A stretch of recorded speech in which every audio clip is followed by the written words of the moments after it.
Okay, this is the second recording, and the second one that will deal with a subject that I brought up the first time, and that is scribble art. I'm sure there are those of you who thought maybe that was a lot of fun, and certainly it's a lot of fun for kids. I guess because there's no sense of having to control what it is you draw when you're scribbling. But I love scribbling. I mentioned in the first presentation how it can be used for therapy. It can be used to make art. It can be used a part of the therapeutic process. And I want to go back to that and look at that a little more fully. There'll probably be many times that I will discuss scribble art and how scribble art can affect a person's life. But knowing that I'm going back to it today, I also want to quote something for you. I love quotes. This is one that I especially like, and you have probably heard it who knows how many times. But it is a quote by Shakespeare. It says, "To thine own self be true, and it must follow as the night the day. Thou canst not be false to any man." By the way, my dog lives in the studio with me, so she wanders around periodically. So if you see something white and furry with little black spots, her name is Grace, and she's always curious to know who's here, who is mommy talking to. But she's not a good watchdog. She's just a dog who loves and is very kind. My focus in my presentations is on you. You, the individual you.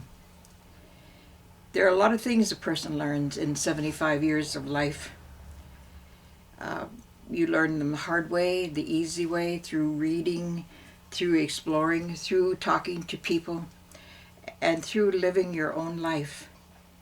But I notice often, and maybe because I've spent so many years being a counselor, that people have a hard time loving self. Loving self. They show it in certain ways, and that is they don't have a sense of what they believe, how they genuinely feel about something. They use things, do things that indicate they don't care much about their bodies or about their health. And I'm always curious about that. I guess because when I look at life, and I look at it from a perspective that we, each and every one of us, live on a planet, however we got here, to whomever we came to, and we get X number of years, and then we are gone. I mean, we're gone forever. Never to be replaced, never to be again you living on this planet. So when you think about the importance of that, how unique you are as an individual, and how you affect the world, how you affect the earth, then your importance is even more important than you can possibly imagine. Your thoughts, your actions, the things you accomplish or don't accomplish, it all matters to you, but it matters to other people as well. And so my focus has always been for many, many years, is encouraging people to find genuine love for self, healthy love, not psychological, fake, or weird love, but to genuinely love yourself. So a lot of my presentations will be about that focus. And I like doing it, or part of it, through this medium of using scribble art. Now, when I talked to you the first time, I gave you an introduction to what scribble art is. That you take a piece of paper, you use your non-dominant hand, you close your eyes, you scribble on that piece of paper for just a brief period of time, and then you look at the paper. You look to see what has been drawn on the paper. Now, this is one that I did back in July of 2013. And what I saw from my scribble was a woman holding flowers. Holding flowers. Now, as you can see, there's a great deal of scribble on that piece of paper. But she is what I saw when I looked at all of the scribble. So I outlined her. And that's what I suggest you do when you do your scribbling, with your eyes closed, using your non-dominant hand, so that you're not inclined to just draw something you think you know how to draw. And there are a lot of people who do know how to draw something without having to think a whole lot about it. Then there are others who struggle with the idea of even drawing. So I like to use scribble art because you don't have to know how to draw to do scribble art. You just scribble, and then you let the mind figure out what is there. But the reason I bring this back to your attention is because I like using scribble art when it comes to doing therapy, doing counseling.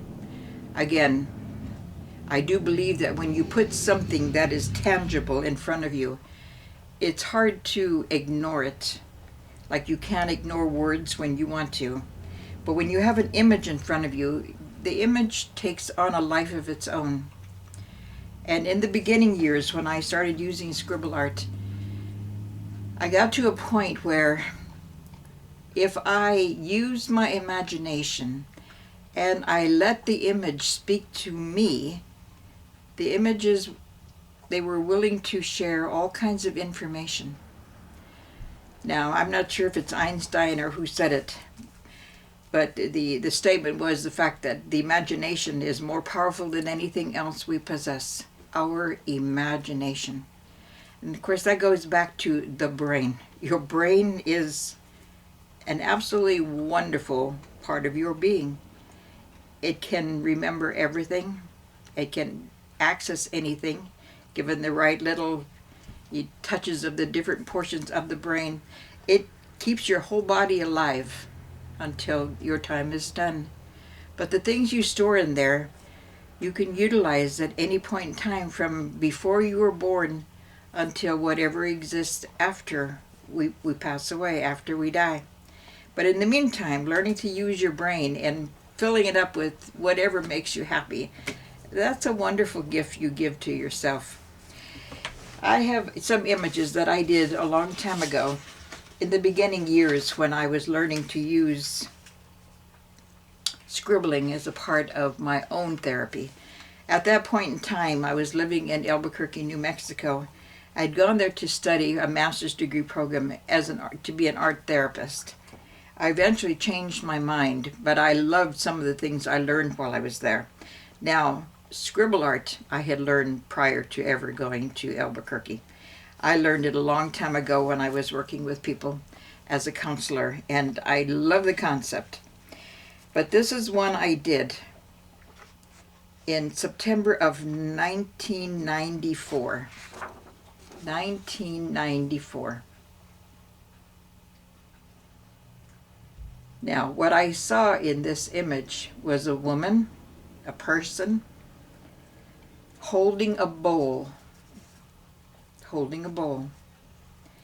And when I spoke to the person, okay, it still touches me a bit to remember the experience. What I saw was nothing in the bowl. And that bothered me a great deal. Why would I create an image of a person holding a bowl with nothing in it? After a period of weeping and looking at the figure, I asked questions.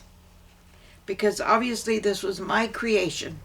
Obviously this came out of my scribble. And I wanted to know what this person was conveying to me. Well, it was a very interesting conversation. And with the words that came from this particular scribble art, I took action on something that definitely needed to be done in my own life. But that's how scribble art can affect you.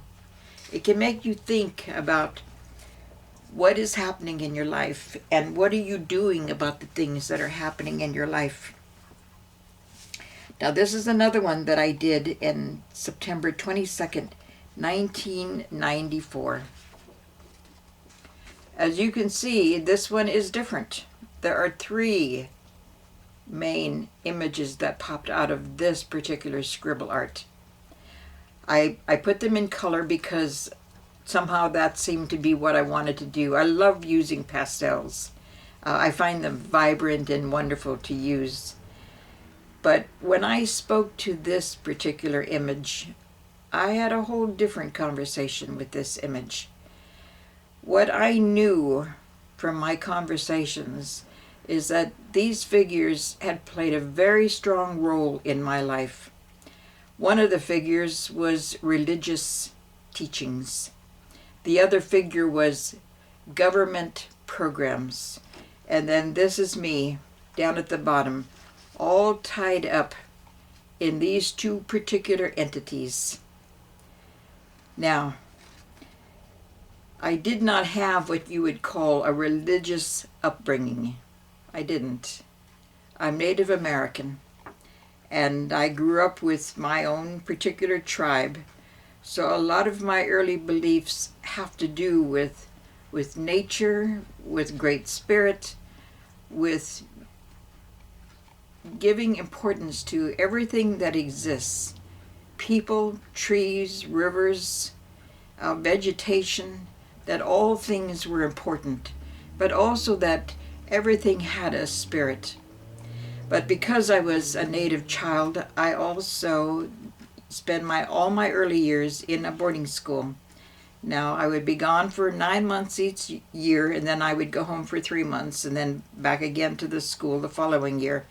So government regulation, government rules, government being in charge of everything, played a very strong role in my life. And vacation Bible schools, which was another religious belief, played a strong role. So there was the Catholic school, there was the Lutheran school, and then later on there was my study of a lot of religions because I wanted to get an understanding of religions in general.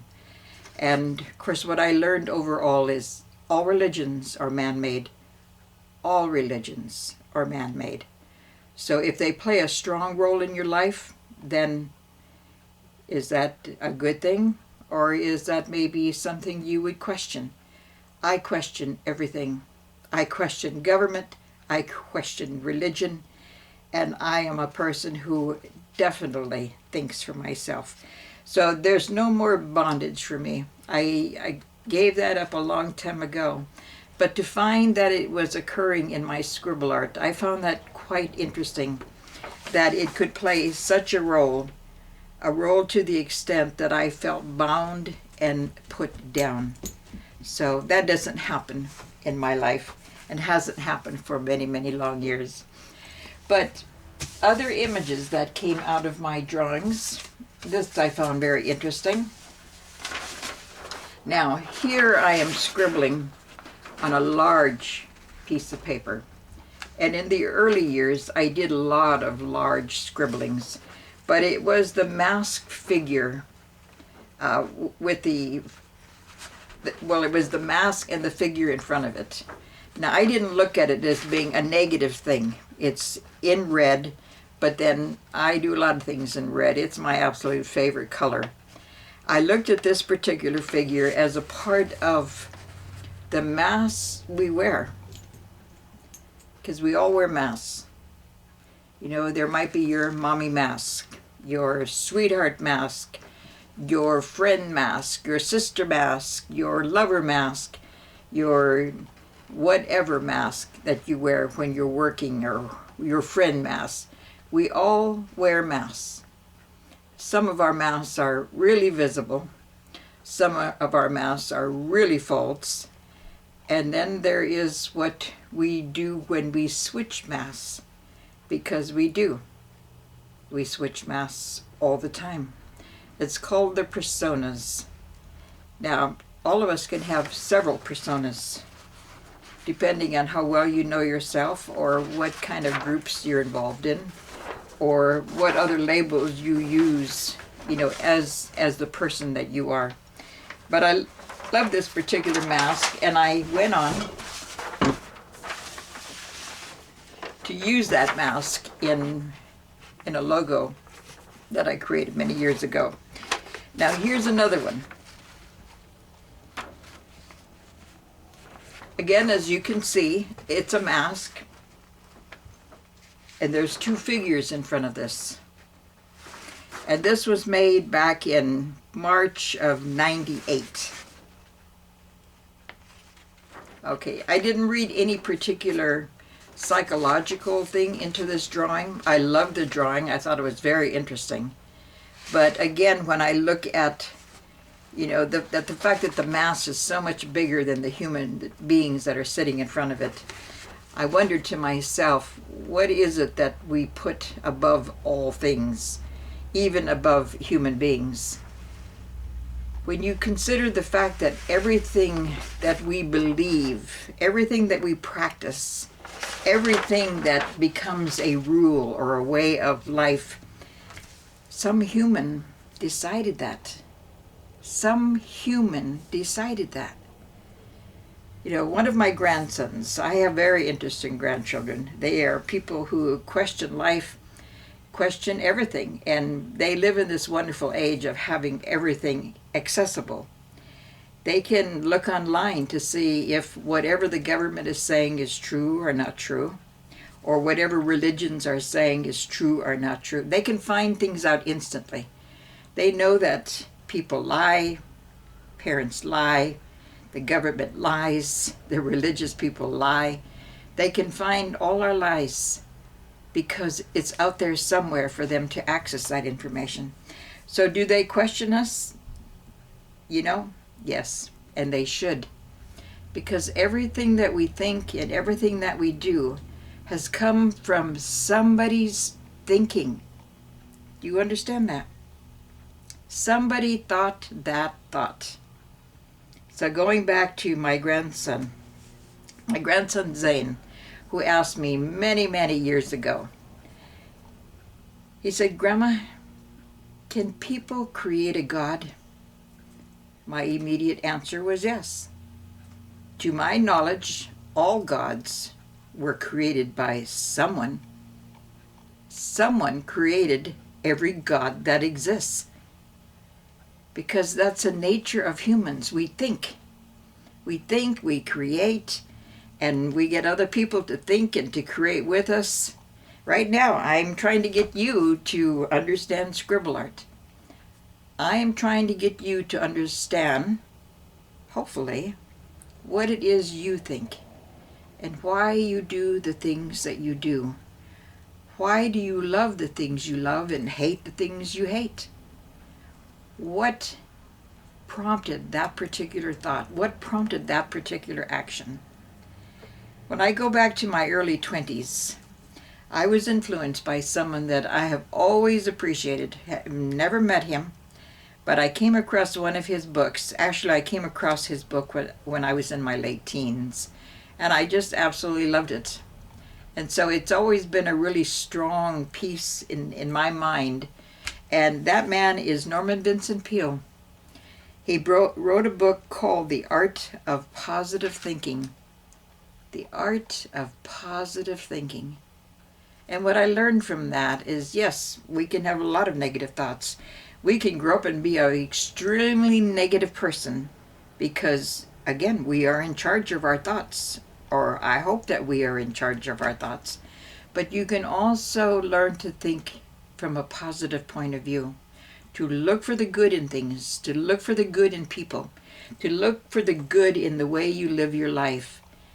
And yes, Vincent Peale, I thought he was a wonderful, wonderful writer. I'm a heavy reader. He's not the only one who has influenced me. I'm going to identify some books that I found interesting just as an artist, because they affected me not only as an artist, but they affected me personally on what I was doing or thinking or how I could expand where I was going. This one here, The Artist's Way by Julia Cameron. I love this book. I did all of the writings, that she suggested throughout this book.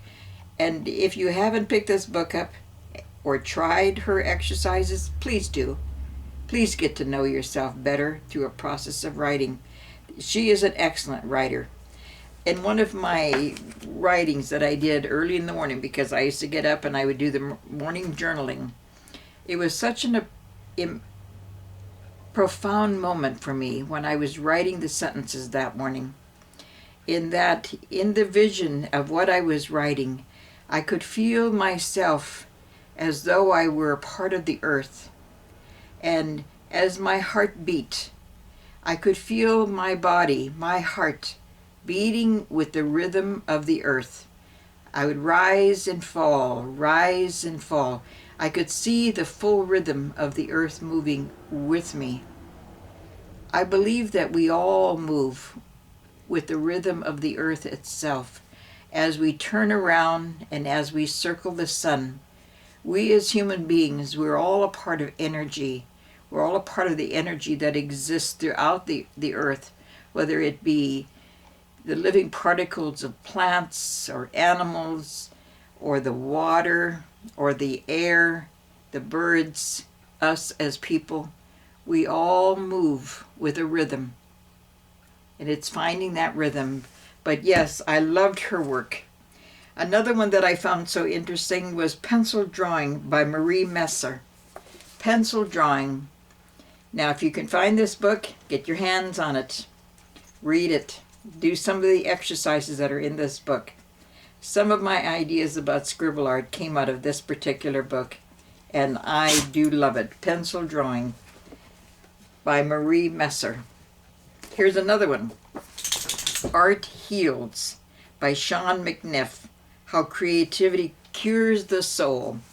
Now, I learned about this book and read this book when I was learning to become an art therapist. I love the writings in here. I found them to be extremely helpful. And so I encourage you. These 3 books are just the beginning. I have a lot of books that I have read, and over time I will share them with you. But I think that is a good start. I'm looking to see if there are any other books that I've laid out that I want you to see right now. But I don't want to overwhelm you. I just want you to know that when you start making scribble art, look at how it is going to benefit you. Not just the fact that you can learn to draw more easily and in a new way. I share scribble art with children, people who come to my house, people I have talked with all over the place. I share the exercise of doing scribble art. Kids love it because they find the most interesting things, but adults love it too. And when you realize that it is a therapeutic tool to deal with whatever it is that exists inside of you. I mentioned just a couple of things. I showed you, just 4 little pieces of scribble art, but how each of those pieces touched me personally. One to the extent that I cried when I first saw it and had to really look at what it was that was affecting me in that particular drawing. Yet when you look at the drawing, it doesn't look like much. It's just a figure and a bowl. But that's what scribble art does. It touches your soul. It touches your mind. It makes you go someplace inside of you where healing may need to be done, where understanding may need to happen, where genuine love needs to be offered. And that's what I hope you will do as you learn to scribble and as you learn to understand how it can be a medicine of a whole other kind. It's not the kind that you take in pill form, or even the kind that you take when you go for a walk somewhere, which is good for you also. But sitting down and drawing without conscious thought of creating something, and then going back and looking at your scribbles and finding such profound images that can be so utterly wonderful and an absolute blessing in your life. So good luck. Give it a shot. Thank you.